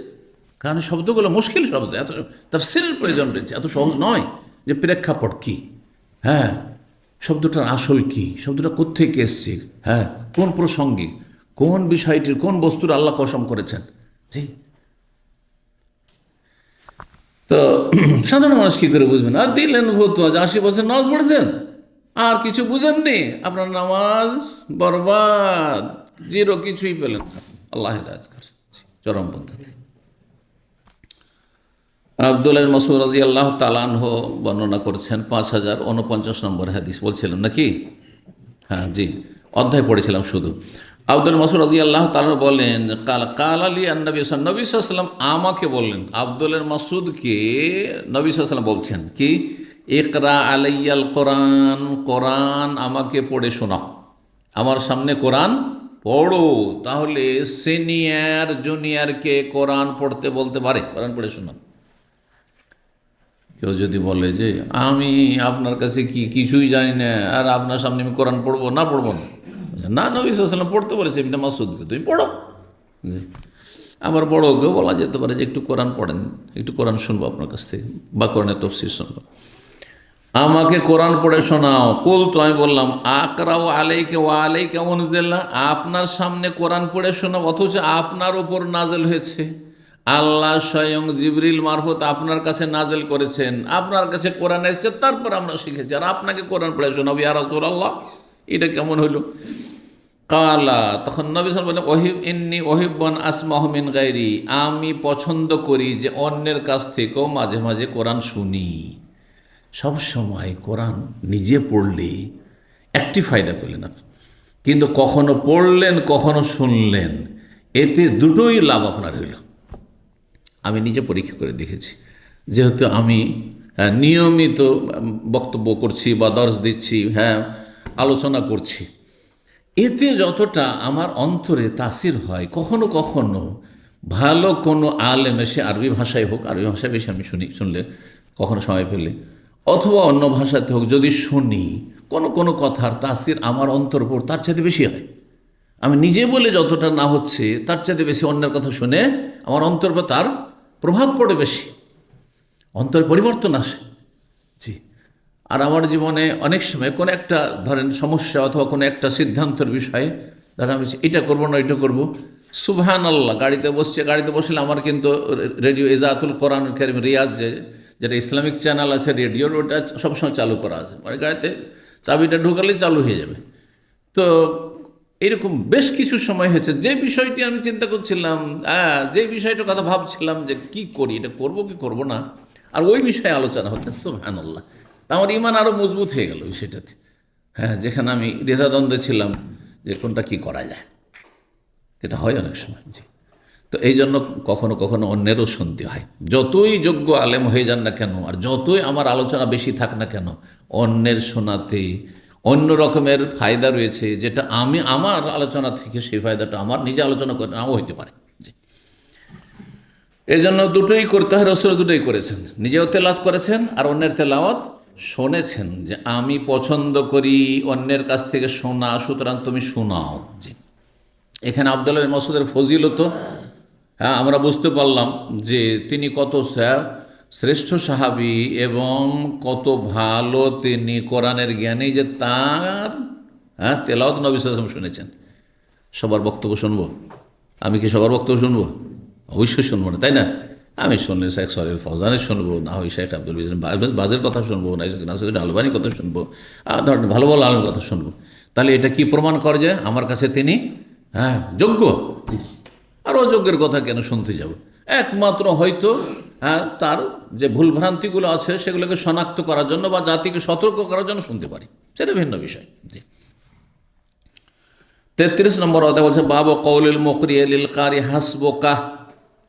এই অধ্যায় হচ্ছে যে কোরআন তেলাওয়াতকারীকে কেউ যদি বলে যে পড়তে বলেছেন, ধরেন আমি আপনাকে বললাম যে পড়েন, ওস্তাদ বলছে ছাত্রকে যে পড়ো, শোনাও, তো এ হচ্ছে মুকরি, যিনি পড়তে বলেছেন, যিনি কোরআন তেলাওয়াতকারী, কারি মানে যিনি পাঠ করছেন, তাকে এই কথা বলা যে হাসবুকা, পড়তে পড়তে এক সময় গিয়ে থেমে যাও, হাসবুকা যথেষ্ট বলা যাবে কি না, এই মাসলা। কারণ এখানে কেউ চিন্তা করতে পারে যে আল্লাহর কালাম পাঠ করছে, কোরআন শোনাচ্ছে, এতে রহমতের ফেরেশতা চারিদিকে ঘিরে আছে, আল্লাহর রহমত নাজিল হচ্ছে, আর এখানে প্রশান্তি নাজিল হচ্ছে, আর আল্লাহর কাছে সেখানে আরশে আজিম এসে ভারী ফেরেশতাদের সাথে আপনাদের কথা আলোচনা করছেন কোরআন তেলাওয়াতের ফজিলত। ইয়াতলুনা কিতাবাল্লাহ ওয়া ইয়াতাদারাসুনা বাইনাহুম ইল্লা নাযালাত আলাইহিmus সাকিনাতু ওয়া হাফফাত আলাইহিমুল মালায়েকাতু ওয়া গাশিয়াতুহুর রাহমাতু ওয়া যাকারাহুমুল্লাহ ফি মান, চারটি ফজিলত রয়েছে, আর আপনি থামিয়ে দিলেন। এটাকে স্টপ করে দিলেন, এটা কি ঠিক হইল? কেউ তো বলতে পারে। তো তাহলে বন্ধ করা যাবে না, নন স্টপে চলছে চলুক না, বলা যাবে যে থামেন, কাউকে পড়তে বললাম, অথবা বাড়িতে ধরেন বাসাতে আপনার ছেলে মেয়ে তেলাওয়াত করছে, আর সেই সময় হয়তো গোলযোগ হচ্ছে, হইচই হচ্ছে, অথবা এখন অন্য কাজ, খাওয়া দাওয়া বসতে হবে, তো থামো, কোরআন তেলাওয়াত করছো, রেখে দাও, এখন চলো পরে পড়বে, বলা যাবে কি যাবে না? যাবে না। ভালো কাজে বাধা দিলেন, কেউ যদি বলে আপনি ভালো কাজে একটা বাধা দিলেন, এত ভালো কাজে, না জায়েজ আছে। জি। 5050 নম্বর হাদিস মনে করছেন আব্দুল্লাহ বিন মাসউদ রাদিয়াল্লাহু তাআলা আনহু, তিনি বলেন, কাল আলিয়ান নবী সাল্লাল্লাহু আলাইহি ওয়াসাল্লাম, নবী আমাকে বললেন, ইকরা আলাইয়া, আমাকে পড়ে শোনাও কোরআন। বলতো ইয়া রাসূলুল্লাহ, তখন আমি বললাম, হে আল্লাহ রাসূল, আকরাউ আলাইকা ওয়া আলাইকা উনজিল। আকরাউ মানে আকরাউ আলাইকা, আমি আপনাকে পড়ে শোনাবো, জিজ্ঞাসামূলক, আপনাকে পড়ে শোনাবো, অথচ আপনার উপর কোরআন নাযিল হয়েছে, আপনাকে আবার কি শোনাবো? আপনাকে কি শোনাবি ইয়া রাসূলুল্লাহ? কুলতু, তখন আমি বললাম, হ্যাঁ এই কথা বললাম। কালা, তখন নবী বললেন, হ্যাঁ নাম শোনাও। ফাকারাতু সূরাতান নিসা, তখন আমি সূরা নিসা শোনাইতে শুরু করলাম, পড়তে শুরু করলাম। হাত্তা আতাইতু আলা হাযিহিল আয়া, এই আয়াতে 41 নম্বর আয়াত সূরা নিসার, এই আয়াত পর্যন্ত শুরু থেকে পাঠ করে চলে আসলেন কে? ইবনে মাসউদ রাদিয়াল্লাহু তাআলা আনহু। ফাকাইফা ইযা জিনা মিন কুল্লি উম্মাতিন বিশাহিদ ওয়া জিনা বিকা আলা হাউলাই শাহিদা। হে নবী, আল্লাহ বলছেন, ফাকাইফা ইযা জিনা মিন কুল্লি উম্মাতিন বিশাহিদ, যখন প্রত্যেক উম্মতের ক্ষেত্রে এক একজন সাক্ষী আমি হাজির করব হাসরের মাঠে, তখন কি অবস্থা হবে চিন্তা করো তো দেখি। যখন পক্ষে না হয় বিপক্ষে সাক্ষী দেবে, যদি সেই উম্মতের লোকেরা ভালো মানুষ হয়, সত্যিকার ইমানদার হয়, তাহলে তো পক্ষে সাক্ষী হবে, আর না হলে বিপক্ষে সাক্ষী যাবে আসামের কাঠগড়ায় সেখানে হাসরের মাঠে। ওয়াজিনা বিকা আলা হাউলাই শাহিদা, আর হে নবী, তোমাকে এই লোকদের ওপর, মানে তোমার উম্মতের ওপর সাক্ষী করে নিয়ে আসবো। পক্ষে সাক্ষী দিতে হবে, নাহলে বিপক্ষে সাক্ষী দিতে হবে, সত্য কথা বলতে হবে যে এরা কি এবাদত বন্দেগী করেছিল, ফরজ আজম আদায় করেছিল, 5 ওয়াক্ত সালাত পড়েছিল, এরা কি সহিয়াকে তৌহিদ সুন্নতের অনুসারী ছিল, না এরা ইসলামের নামে মাজার পূজা করেছে, পীর পূজা করেছে, ইসলামের নামে তারা একজনের অন্ধ অনুসরণ করেছে, আর নিজে নিজে নতুন নতুন তরিকা আবিষ্কার করেছে, এরা বিভিন্ন পাপে জড়িয়েছে। তোমাকে বলতে হবে, তোমাকে সাক্ষী করে নিয়ে আসো। সাক্ষী বিশেষ করে যখন উম্মতের যারা অসৎ লোক হবে, পাপী লোক হবে, তাদেরকে আল্লাহ বলবেন যে কোথায় তোমাদের আমল ফরজ অজেব, কোথায় তোমাদের আকীদা কেন নষ্ট, শিরক আর বিদআত কেন, এইরকম বিভিন্ন পাপ কাবিরা গুনাহ কেন জানতে না? আল্লাহ মা জান মিন বাশির ওয়ালান, আমাদেরকে কেউ সতর্ক সাবধান করতে আসেনি, জানায়নি। জানতাম না যে এরা হারাম, জানতাম না যে খুন করা হারাম, জানতাম না 5 ওয়াক্ত সালাত ফরজ এত গুরুত্ব, আল্লাহ জানতাম না। জানতে না সাক্ষী নিয়ে আসবো, তখন নবীকে বলা, আসো সাক্ষী দাও। হালবাল্লা কথা, তুমি এদেরকে পৌঁছে দিয়েছিলে, উম্মতকে কোরআন এবং হাদিস তাদের কাছে পৌঁছে দিয়েছিলে, সরাসরি নবী সাল্লাল্লাহু আলাইহি ওয়াসাল্লাম সাহাবায়ে কেরামদের কাছে পৌঁছে দিয়েছেন, সেই যুগের কাফের যারা ছিল তাদের কাছে পৌঁছে দিয়েছেন। ওই কাফেররাও স্বীকার করবে যে আমাদের কাছে কেউ আসেনি। তখন আল্লাহ বলবেন যে দেখো আবু জাহাল আবু লাহাব তোমার কাছে আসেনি, দেখো এই যে নবী তখন বলবেন যে আল্লাহ আমি হালবাল্লাহ তো আমি পৌঁছে দিয়েছি। সাক্ষীর সত্যায়ন এই উম্মতকে, জি আল গম্মাত ওয়াসালে তা কোন সোহাদা আলান নাস, এই উম্মত তখন সাক্ষী দেবে যে আল্লাহ আমাদের রসুল সাল্লাল্লাহু আলাইহি ওয়াসাল্লাম পৌঁছে দিয়েছেন। সাক্ষীর উপর সত্যায়ন। জি, তো যারা অসৎ হবে, মুসলিম সমাজের পাপী, বিভিন্ন পাপে জড়িয়ে থাকবে, আসামের কাঠগড়ে হাসর মাঠে হাজির হবে, অথবা যারা কুফরি করবে, বলবে যে আমরা ইসলাম সম্পর্কে জানতাম না, আমরা সহি আকীদা জানতাম না, সেই জন্য মাজারে সিজদা করেছি, ওরসে গিয়েছি, মিলাদ করেছি, আল্লাহ জানতাম না, তখন নবী সাল্লাল্লাহু আলাইহি ওয়াসাল্লাম তাদের বিপক্ষে সাক্ষী দেবেন যে কুল্লু বিদাতিন জালালা, মানে প্রত্যেক বেদাত গুমরাহি, প্রত্যেক গুমরাহির পরিণাম জাহান্নাম, বেদাত করলে জাহান্নাম বলি নাই। জি, তো রাসূলুল্লাহ সাল্লাল্লাহু আলাইহি ওয়াসাল্লামের সামনে সূরা নিসা পড়তে লাগলেন, এই আয়াত পর্যন্ত পৌঁছে ফাকাইফা ইযা জিনা মিন কুল্লি উম্মাতিন বিশাহিদ ওয়া জিনা বিকা আলা হাউলাই শাহিদা। কালা, তখন নবী সাল্লাল্লাহু আলাইহি ওয়াসাল্লাম এই আয়াতের শেষে বললেন হাসবুকাল আন, এখন যথেষ্ট হয়েছে। হাসবুকা মানে তোমার জন্য যথেষ্ট, মানে এনাফ হয়েছে, যথেষ্ট হয়েছে, এখন তোমার জন্য যথেষ্ট হয়েছে, মানে থেমে যাও। তাহলে এর ভাব অর্থ হচ্ছে থেমে যাও। তাহলে কোরআন পড়াতে থামিয়ে দেওয়া শরীয়ত সম্মত জায়েজ, ঠিক না? পড়ছে পড়ছে পড়ছে, ধরেন ওস্তাদকে শোনাচ্ছে, ছাত্র মুখস্থ শোনাচ্ছে, ধরেন 1 পারা মুখস্থ শোনাইবে, কিছু কিছু শুনলো, তার বলছে আচ্ছা থেমে যাও, আচ্ছা শোনা, 10 পেজ পরে আবার বলছে অমুক জায়গা থেকে শোনা, 1 পেজ 2 পেজ শুনলো, তারপর আচ্ছা থেমে যাও, করে না? জায়েজ। আচ্ছা, যখন থেমে গেলেন তেলাওয়াতকারী ইবনে মাসউদ রাদিয়াল্লাহু তাআলা আনহু, তখন কি সাদাকাল্লাহুল আজিম বলেছেন? এই হাদিস দলিল যে সাদাকাল্লাহুল আজিম বলা সুন্নত নয়, বরং এটি বেদাত বা বেদাতের কাছাকাছি। যদি এইটিকে নেকির কাজ, সওয়াবের কাজ মনে করে করে, আর ওই জন্যই পড়ে। মিশরের কারি এবং মালয়েশিয়া, ইন্দোনেশিয়া, ভারত, বাংলাদেশ, পাকিস্তানের কারিরা যখন তেলাওয়াত করে থামবে সাদাকাল্লাহুল আজিম, কোথায় পেলেন? ইবনে মাসউদ থামলেন, বললেন হ্যাঁ সাদাকাল্লাহুল আজিম। আচ্ছা, যদি ইবনে মাসউদের মাসলা না জানা থাকে যে সাদাকাল্লাহুল আজিম বলতে হবে, তো নবী বলতেন আরে তুমি সাদাকাল্লাহুল আজিম কেন পড়লে না? থামলে তেমনি কেন থেমে গেলে বলতেন না, তাও কেন বললেন না? তাহলে বুঝা গেল সাদাকাল্লাহুল আজিম পড়া সুন্নতের খেলাফ কাজ। বরং সঠিক এই ক্ষেত্রে মাসলা হচ্ছে এটি বেদাত, কারণ এটাকে নেকির আশায় পড়ছে, এটিকে একটা এমন আমল করে নিয়েছে যে এই আমলটি যেন একটা সুন্নতি কাজ করছেন। কোনো কাজ সুন্নত নয় অথচ সুন্নত যদি মনে করেন তো সেটি বেদাত নিঃসন্দেহ। সুন্নত নয় অথচ সুন্নত যদি মনে করেন তাহলে তার নাম কি? বেদাত। আপনি হঠাৎ করে 15 শাবানের রাতে উঠে গেছেন আর তাহাজ্জুদ পড়লেন, গোটা বছর হয়তো আর তাহাজ্জুদে উঠেন না কোনোদিন, কিন্তু হঠাৎ করে ঘুমটা ভেঙে গেল, মনটা চালু যে আজকে নামাজটা পড়েনি, কিন্তু আপনার ওই সব খেয়াল নেই যে এইটা 15 শাবান, তো সবে বারাতে এটাকে বলে বেদাতিরা, ওই সব কিছু নিয়ত নেই আর ওসব খেয়াল নেই, ওই উদ্দেশ্যে আপনি ওঠেননি, তো জায়েজ কি না? কিন্তু যখন আগে থেকে প্রস্তুত থাকবেন যে এই 15 শাবানের রাতটা হচ্ছে শবে বারাত, আর এটা খুব ফজিলতের রাত, ভাগ্য রজনী, আর এখানে রুজির বন্টন হয়, সুতরাং আজকে রাতে আমি তাহাজ্জুদ পড়ব, এই যে একটা সুন্নত নয় সেটাকে সুন্নত করে দিলেন, সেজন্য কি হয়ে গেল? বেদাত হল। তখন বেদাত হল, তখন বেদাত হল। তো হাসবুকাল্লান, যথেষ্ট তোমার জন্য, ফালতাফাত্তু ইলাইহি, তারপর রাসূলুল্লাহ আমি থেমে গিয়ে রাসূলুল্লাহ সাল্লাল্লাহু আলাইহি সাল্লামের মোবারক চেহারার দিকে তাকাইলাম। ফাইজা আইনাহু তাজরিফান, তখন দেখছি যে তার 2 চক্ষু থেকে অশ্রু ঝরছে। জি, কেঁদে ফেলেছেন রাসূলুল্লাহ। কিসের জন্য কেঁদে ফেলেছেন? রহমতুল লিল আলামিন, বিশ্বজানের জন্য তিনি মায়া, দয়া, রহমত, তিনি এই জন্য কেঁদে ফেলেছেন যে আমি কি করে আমার উম্মতের বিরুদ্ধে সাক্ষী দেব, আর সেখানে সত্য কথা বলা ছাড়া তো কোনো রাস্তা নেই। হ্যাঁ, নবী সাল্লাল্লাহু আলাইহি সাল্লাম সবচেয়ে বেশি সত্যবাদী, আর সেখানে হাসর মাঠে যারা দুনিয়ার মহামিথ্যুক তারাও মিথ্যা কথা বলতে পারবে না। মিথ্যা কথা যদি মুখ দিয়ে বলে তো অঙ্গ প্রত্যঙ্গ আপনার বিরুদ্ধে কথা বলতে লাগবে। সেদিন যারা বেদিন, বেনামাজি, পাপিষ্ট, নাস্তিক, তার মিথ্যা কথা বলে আল্লাহ কিছু জানতাম না, আল্লাহ কিছু জানতাম না, তখন হাতে কথা বলতে লাগবে।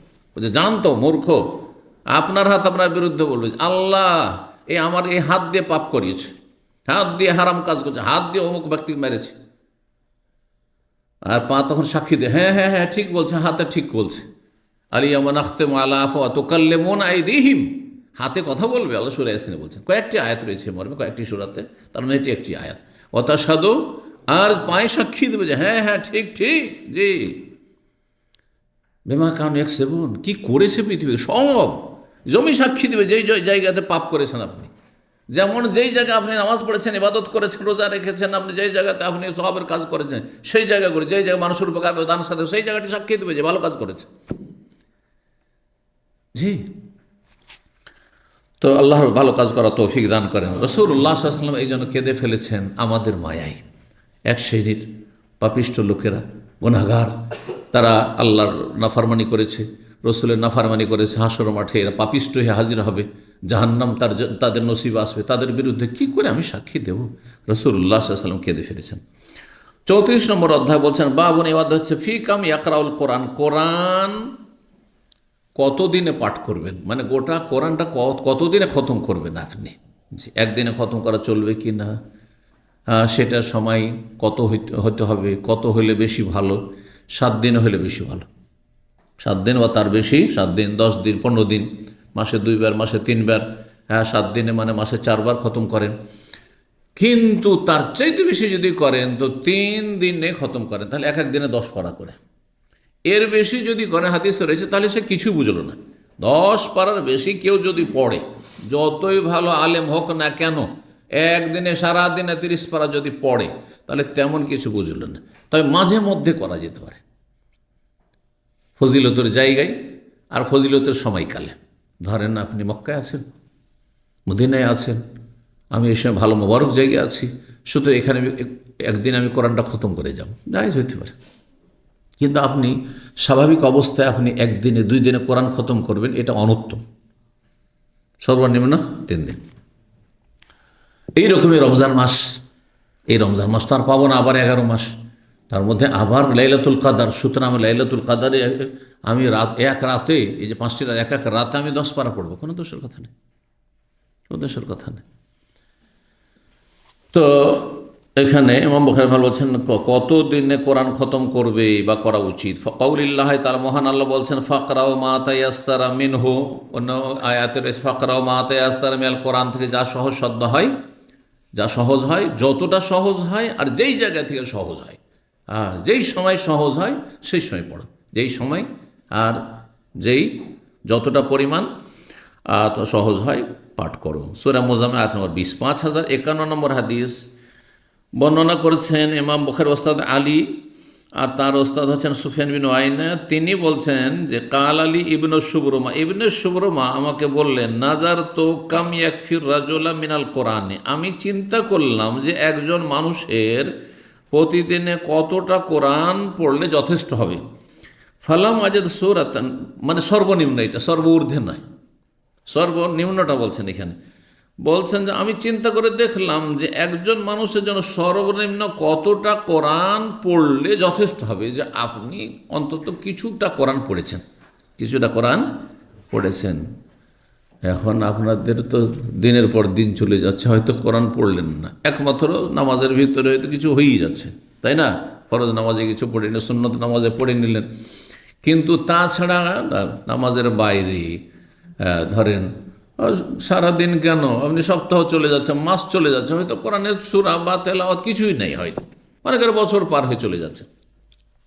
তো বলছে আমি চিন্তা করে দেখলাম, নাজার তো মানে চোখ দিয়েও দেখা হয়, আর অন্তর্দৃষ্টি দিয়ে মানে চিন্তা করে দেখলাম যে কাম ইয়াকফির রাজুল, একজন মানুষের জন্য কতটা যথেষ্ট কোরআনের সর্বনিম্ন যা পড়লে অন্তত কোরআন কিছুটা পড়েছে দৈনিক। ফালাম আজাদ সূরাতান আকাল্লা মিনাস সালাসা, তিনি ইজতিহাদ করলেন যে সর্বনিম্ন যে ক্ষুদ্র সূরা আমি দেখছি কোরআনে, সেটা হচ্ছে কয় আয়াত বিশিষ্ট? 3 আয়াত বিশিষ্ট। হ্যাঁ, সূরায়ে ইখলাসে কয়টি আয়াত রয়েছে? আর সূরায় 3টি আয়াত কোথায় রয়েছে? ইন্না আতাইনা কাল কাউসার ফসল্লি লিরাব্বিকা ওয়ানহার ইন্না শানিয়াকা লাবতার। সূরা আসর, ওয়াল আসরে ইন্না ইনসানা লাফি খুসর ইল্লাল্লাযিনা আমানু ওয়া আমিলুস সলিহাতি ওয়া তাওয়াসাউ বিল হাক্কি ওয়া তাওয়াসাউ বিস সাবর। এটা একটা আয়াত, কিন্তু এ তো 3টি আয়াত। তো বলছেন যে সর্বনিম্ন যে সূরা আমি পেলাম 3 আয়াতের কমে কোনো সূরা নেই, মানে দুই আয়াতের কোনো সূরা নেই, 2 আয়াতের কোনো সূরা কোরআনে কারিমে নেই। তো কমপক্ষে একটি সূরা তো পড়বে, তো একটি সূরা পড়লে তো 3 আয়াত পড়তে হয়, না হয় 4 আয়াত পড়তে হয়। সূরা ইখলাস পড়লে 4 আয়াত পড়তে হয়। তো ফাকুল, তো তখন আমি বললাম, ফতোয়া দিচ্ছেন মানে ওস্তাদ শাগিরিদকে, ইবনে শুবরমা সুফিয়ান বিন ওয়াইনার ওস্তাদ, তিনি ছাত্রকে বলছেন লা ইয়ামবাগি লিআহাদিন আইয়াকরা আকাল্লা মিন সালাস আয়াত, কোনো মানুষের যেন উচিত নয় যে 3 আয়াতের কম সে পাঠ করবে, দৈনন্দিন কমপক্ষে 3টি আয়াত তো পাঠ করবে, কারণ 3 আয়াতের কমে কোনো সূরা নেই, ছোট্ট একটি সূরা তো পাঠ করবে। কালা আলিউন, আলী বলছেন কান্দাসান সুফিয়ান, তারপরে সুফিয়ান বর্ণনা করেছেন তার ওস্তাদ মনসুর ইব্রাহিম আব্দুর রহমান আজিদ থেকে আখবরহু, তাকে জানিয়েছেন আলকামা তাবি, তিনি আবু মাসউদ থেকে বর্ণনা করেছেন, আর এক সাহাবা মাসউদ আনসারি, ওয়া লাকিতুহু ওয়া হুয়া ইয়াতুফু বিল বাইতি, তার সাথে আমি একবার সাক্ষাৎ করলাম বাইতুল্লাহর তওয়াফ অবস্থায়। ফাযাকারা কাওলান নবী, সেখানে নবী সাল্লাল্লাহু আলাইহি ওয়াসাল্লামের একটি বাণী বা উক্তি তিনি সেখানে উল্লেখ করলেন। তাতে কি রয়েছে? গতকালকে সে হাদিসটি এসেছিল, সেটা হচ্ছে মান কারা বিল আয়াতাইন মিন আখির সূরাতিল বাকারাত ফি লাইলাতিন কাফাতাহু, কেউ যদি কোনো রাতে সূরা বাকারার শেষ দুটি আয়াত পাঠ করে, তাহলে তার জন্য কি হবে? কাফাতাহু, যথেষ্ট হবে। তাহলে এখানে কয় আয়াতের কথা বলেছেন? 2টি আয়াতের কথা বলেছেন। তাহলে বোঝা গেল যখন 2টি আয়াত বলেছেন নবী সাল্লাল্লাহু আলাইহি ওয়াসাল্লাম, তাহলে 3 শর্ত না, যদি কেউ 2টি আয়াতও পড়েন না তো তার জন্য যথেষ্ট। তাহলে সর্বনিম্ন তাহলে 2 আয়াত বোঝা গেল। তো উনি যে 3-এর ফতোয়া দিয়েছেন, যেহেতু সূরা 3-এর কমে নাই, 3 আয়াতে কমে নাই, সেই জন্য তার চাইতে সহি ফতোয়া হচ্ছে যে 2টো আয়াতও পড়লো, কমপক্ষে কিছু তো পড়লেন আপনি। জি, এটা হচ্ছে কি, এর নাম ইজতিহাদ। এটাকে কি বলা হয় ওলামাদের ভাষায় বা ফিকহের ভাষায়? ইজতিহাদ করা, মানে কোরআন হাদিস সামনে রেখে আপনি চিন্তা করে গবেষণা করে ফতোয়া দেওয়া যে সর্বনিম্ন যদি 2টো আয়াতও পড়েন তো যাক, 24 ঘন্টায় অন্তত 2টো আয়াত পড়েছে, কাফাতাহু, আপনার জন্য যথেষ্ট। আর 3টি আয়াত পড়লে ওর চাইতে ভালো, যত বেশি পড়বে তত বেশি ভালো। একটি হাদিসে রয়েছে 10টি আয়াত দিয়ে কেউ যদি তাহাজ্জুদ পড়ে তার ফজিলত রয়েছে, তার চাইতে 100 যদি কেউ পড়ে তার ফজিলত আরও বেশি রয়েছে, কেউ যদি 1000 আয়াত পড়ে তো তার বেশি, সে মিনাল মুকান্তারিন, সে আরও বেশি ফজিলতের অধিকারী। জি, তো আর এই মর্মে 2-3টি হাদিস রয়েছে, আমরা পড়ে নিই যে কোরআন তেলাওয়াত সর্ব ঊর্ধ্বে কতটা আপনি করবেন। 5052 নম্বর হাদিস, আব্দুল্লাহ বিন আমর রাদিয়াল্লাহু তাআলা আনহু তিনি বর্ণনা করছেন, তিনি খুব পরহেজগার মানুষ ছিলেন। আব্দুল্লাহ বিন আমর বিন আস খুবই পরহেজগার লোক ছিলেন। বলছেন, আন কাহানি আবি ইমরাতান যাতা হাসাবিন, আমার বাবা আমার বিয়ে দিয়েছিলেন একজন সম্ভ্রান্ত পরিবারের ভদ্র মহিলার সাথে।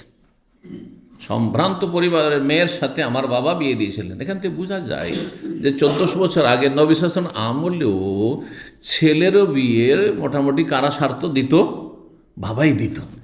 এটা পরম্পরা চলে আসছে। কারণ কিছু কিছু সমাজ এমন আছে যে কিছু লোক বা কিছু পরিবার তারা চিন্তা করে যে না, ছেলের বিয়ে কেন আমি দেবো, আমি মেয়ের বিয়ে দেবো। ছেলের বিয়ে ও নিজে স্বাবলম্বী হবে, নিজে ইনকাম করবে, তারপর সে বিয়ে করবে। বরং পয়সা হলে নিজে বিয়ে করে, কিন্তু ছেলের বিয়ে দেয় না।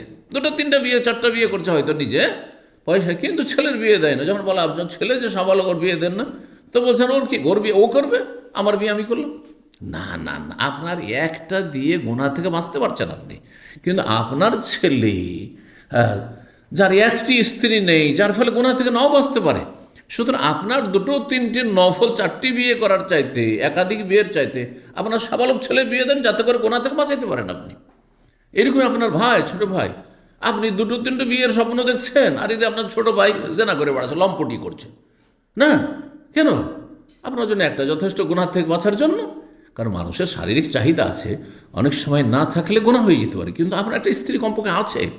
দ্বিতীয় তৃতীয় চাইতে উত্তম হচ্ছে আপনার মুমিন ভাই, গরিব মানুষ, সে বিয়ে করতে পারছে না, যার ফলে সে তার গুনাহ আশঙ্কা রয়েছে অথবা গুনাহে লিপ্ত হয়ে যাচ্ছে, তার গুনাহ থেকে বাঁচান। বিশেষ করে যারা একটু আল্লাহ ভীরু, অসৎ লোককে নয়, কারণ অসৎ লোক ও যদি জেনা করা, পায়খানা খাওয়া বদ অভ্যাস থাকে, ওর যদি 4টাও বিয়ে দেন তবুও গুনাহ করবে, জেনা করবে।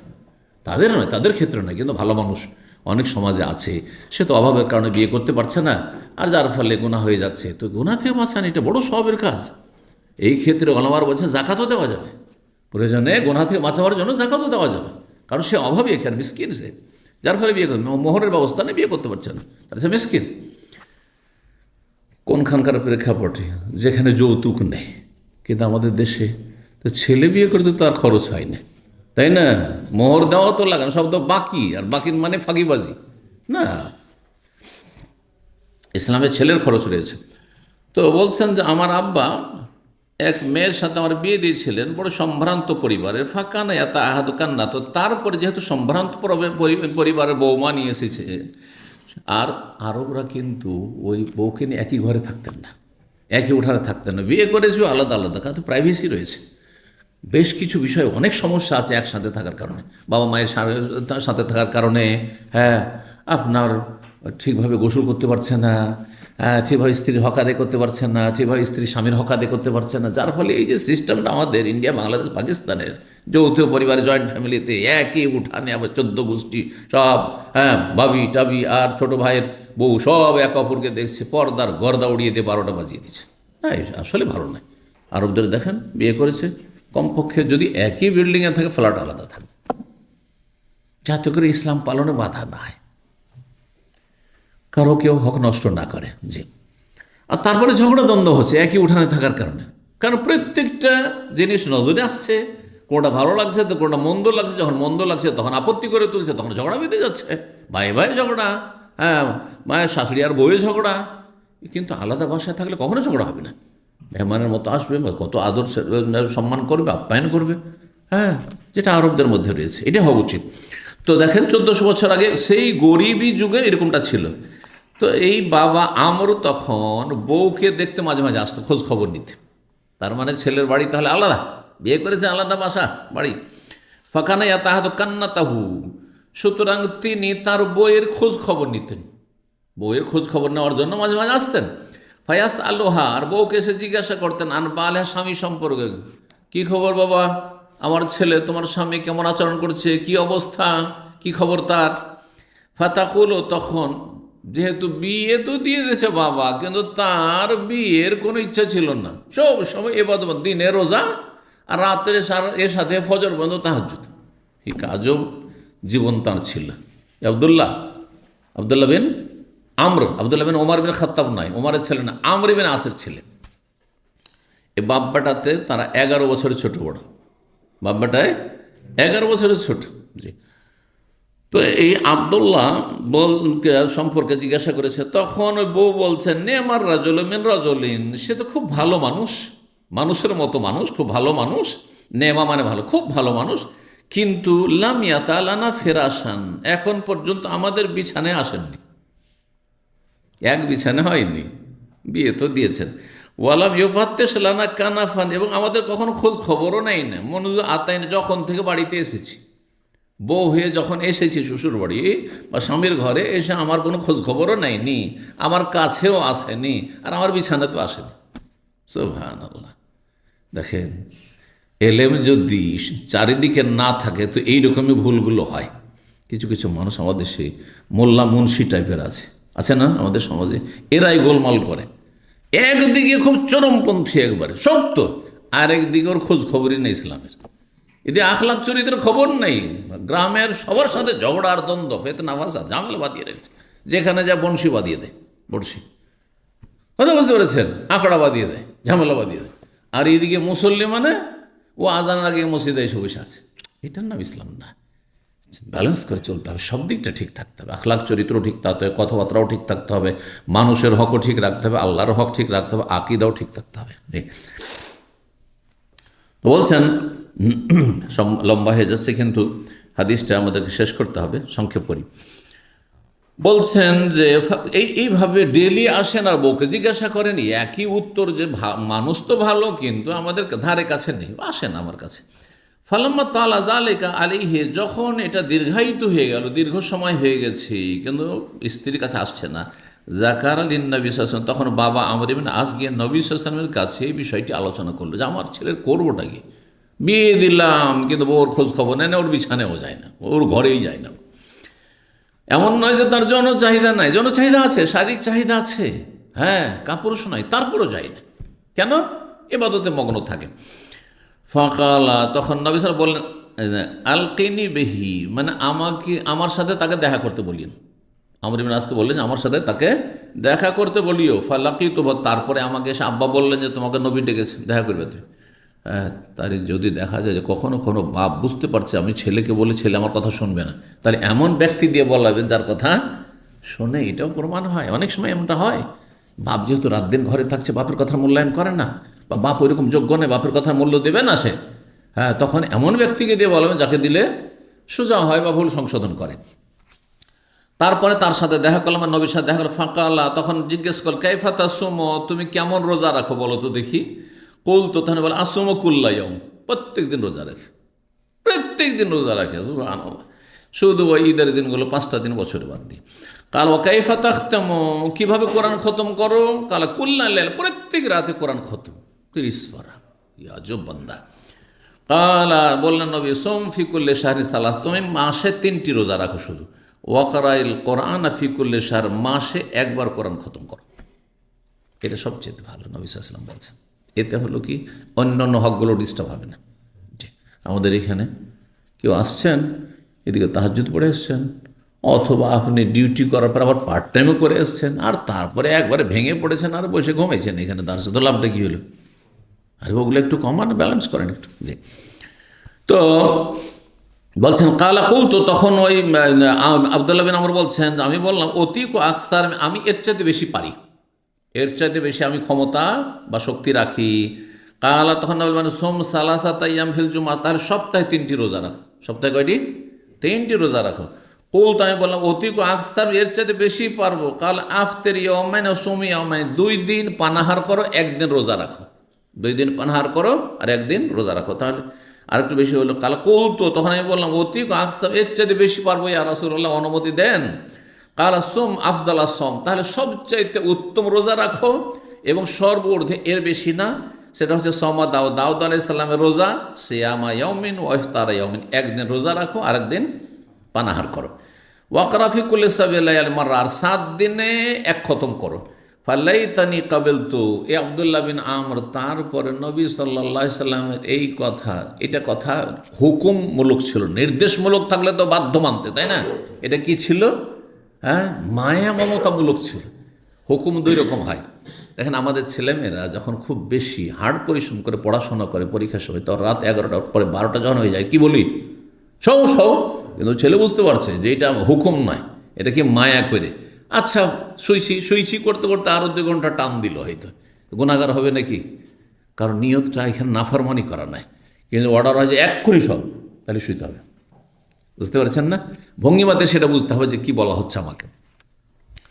তো তিনি পরে কি হয়েছিল, এত বেশি না খেয়ে থাকার কারণে, বেশি রোজা রাখার কারণে, এসো বেধি রাত জাগার কারণে কি হয়েছিল, তার দৃষ্টিশক্তি চলে গেছিল। বার্ধক্যে এসে যখন একটু বয়স বেশি হয়েছে, তখন তার 2 চোখ অন্ধ হয়ে গেছিল। তখন তিনি আক্ষেপ করে বলতেন যে রাসূলুল্লাহ আমাকে যে ছাড়গুলো দিয়েছিলেন, সেগুলো যদি আমি কবুল করে নিতাম, সাদরে গ্রহণ করতাম, তা আমার জন্য এটা কল্যাণকর হইতো। এই জন্য সবসময় ডায়েট করতে গিয়ে অথবা অন্য অন্য যেসব বিষয়গুলো ইবাদত বন্দেগীর ক্ষেত্রে, অনেকের ধরেন স্টোন আছে, কিডনিতে স্টোন আছে বা স্টোন সম্ভাবনা আছে, ডাক্তার বলছে হ্যাঁ বেশি বেশি পানি খাবেন, আর আপনি নফল রোজা রাখছেন না, এতে হচ্ছে কি আপনার কিডনির বয়সে হয়তো স্টোন আরও বড় হতে যাচ্ছে। এগুলো খেয়াল রাখতে হবে আপনাকে। তাহলে কোনটাতে আপনার ক্ষতি আছে? নফল দিয়ে কেন ক্ষতি করবেন? হ্যাঁ হ্যাঁ, ফরজের ক্ষেত্রে তারপরও যদি খুব বেশি কঠিন হয়, সেইখানেও ছাড় আছে, অন্য সময় রাখতে পারো। আর স্থায়ী রুগী হইলে তুমি ফিদিয়াও দিতে পারো। তাহলে দিন কত সহজ, জি, কঠিন করবেন না। তো বলছেন নবী সাল্লাল্লাহু আলাইহি ওয়াসাল্লাম, ফালাইতানি কাবিলতু রুখসাতা রাসূলিল্লাহ রাসূলুল্লাহ সাল্লাল্লাহু আলাইহি ওয়াসাল্লামের এই ছাড়কে যদি আমি সাদরে গ্রহণ করতাম, সেটা ভালো হতো। ওয়াযালিকা, কারণ হচ্ছে আন্নী কাবিরতু, এখন আমি বুড়ো হয়ে গেছি, ওয়াদাউফতু, দুর্বল হয়ে গেছি, এমনকি তার দৃষ্টিশক্তি চলে গেছিল, অচল হয়ে গেছিলেন। ফাকানা ইয়াকরাউ আলা বাযি আহলিহি সুব মিনাল কোরআন বিন নাহার, তিনি কোরআনের 7 ভাগের 1 ভাগ পাঠ করতেন দিনের বেলা। ওয়াল্লাযী ইয়াকরাউহু, আর যা তিনি পাঠ করতেন, ইয়ারিজুহু মিনান নাহার, দিনের বেলা তিনি পড়ে শোনাইতেন, মানে রিভাইজ করতেন, আর তারপরে রাত্রে পড়তেন। তাহলে দিনেও পড়লেন না, 7 ভাগের 1 ভাগ, 7 ভাগের 1 ভাগ কত হবে? হ্যাঁ, 4 7 28, 4 পড়ার একটু বেশি, জি। আর বলছে বললে এখন আখাফ আলাইহি, যাতে করে রাতে পড়াটা বেশি সহজ হয়, মানে রিভাইজটা হয়ে থাকে, তাজা হয়ে থাকে। ওয়াইদা আরাদা ইয়াতাকাওয়া, আর যখন তিনি শরীরটাকে শক্তিশালী করতে চাইতেন বা ভালো রাখতে চাইতেন, আফতার কয়েকদিন তিনি পানাহার করতেন, মানে রোজা রাখতেন না। ও আহসার গুণে রাখতেন, ওয়াসাম মিসলাহুন্না, আর অনুরূপ তিনি রোজা রাখতেন। কারণ বয়স বেশি হওয়ার পরে আর আগেরটা চালিয়ে যেতে পারছেন না। ওই যে দাউদ আলাইহিস সালামের রোজা শুরু করে দিতে, সেটা চালাতে পারছেন না, তখন কয়েকদিন খেতেন, আর তারপরে ওই রকমের রোজা রাখতেন, অতটা পুরা করার জন্য। তার কি জন্য? কারাহাতা ইয়াতরুকা শাইয়ান ফারাকান নবী সাল্লাল্লাহু আলাইহি ওয়াসাল্লাম আলাইহি, এই উদ্দেশ্যে যে যাতে করে নবী সাল্লাল্লাহু আলাইহি ওয়াসাল্লাম তার থেকে যে বিদায় নিয়েছেন, যে অবস্থা দেখে সেটার ব্যতিক্রম না ঘটে। মানে আগে থেকে যখন আমি ওয়াদা করেছি যে আমি কি করব, দাউদ আলাইহিস সালাম রোজা রাখবো, আর এইভাবে আমি দাউদ আলাইহিস সালামের মতো আমি তাহাজ্জুদ পড়ব, তো সেটা যাতে চালিয়ে যেতে পারি। ইমাম আবদুল্লাহ বলছেন, ওয়াকালা বাযহুম, কেউ বর্ণনা করে বলেছেন সালাসেন, 3 দিনে, কেউ 7 দিনে বলেছেন, আকসার, অধিকাংশরা 7 দিনে বলেছেন। কেউ বলেছেন 3 দিনে খতম করা চলবে, কেউ বলেছেন 7 দিনে, আর অধিকাংশ ওলামারা বলছেন 7 দিনে খতম করুন, এটা বেশি ভালো। তবে 3 দিনে, যেমনটা বললাম, মোবারক জায়গায়, মোবারক সময়ে, বিশেষ পরিস্থিতিতে যদি আপনি 3 দিনে খতম করে, সেটাও ভালো। 3 দিনের কমে করলে আপনি ভালো কাজ করলেন না, এবং একটি হাদিস রয়েছে, কিছু বুঝলেন না। এখানে আর একটি হাদিস এই অধ্যায়ের থেকে গেছে, বলছেন আব্দুল্লাহ বিন আমর কাল আলিয়ান ফি কাম তাকরাউল কোরআন, নবী সাল্লাল্লাহু আলাইহি সাল্লাম বললেন যে কয়দিনে তুমি কোরআন পড়ো? তখন ওই হাদিসটিতে বলছেন, তিনি বললেন যে আমি তো প্রতিদিনে পড়ি। তখন নবী সাল্লাল্লাহু আলাইহি ওয়াসাল্লাম ইকরাইল কোরআন ফি শাহর, মাসে একবার কোরআন খতম করো। কুলতু ইন্নী আজাদু কুওয়াতান, আমি তো অনেক শক্তিশালী, শক্তি অনুভব করছি, আমার শরীরে শক্তি আছে। কালা, বলে ফাকরাউ ফি সাবিন, 7 দিনে 1 খতম করো। ওয়ালা তাজিদ আলা যালিকা, এর বেশি তুমি এর অতিরিক্ত করবেন না। 7 দিনে 1 খতম যদি হয়, তাহলে কত পড়তে হয়? 4 পরে একটু বেশি, এইরকমটা করতে পারেন। অথবা 10 দিনে করেন, হ্যাঁ, অথবা 15 দিনে, মাসে 2 বার করেন। আল্লাহ যেন তৌফিক দান করেন। জাযাকুমুল্লাহ খাইরান। ওয়া সাল্লাল্লাহু আলা নবিয়িনা মুহাম্মদ ওয়া আলা আলিহি ওয়া সাহবিহি আজমাইন।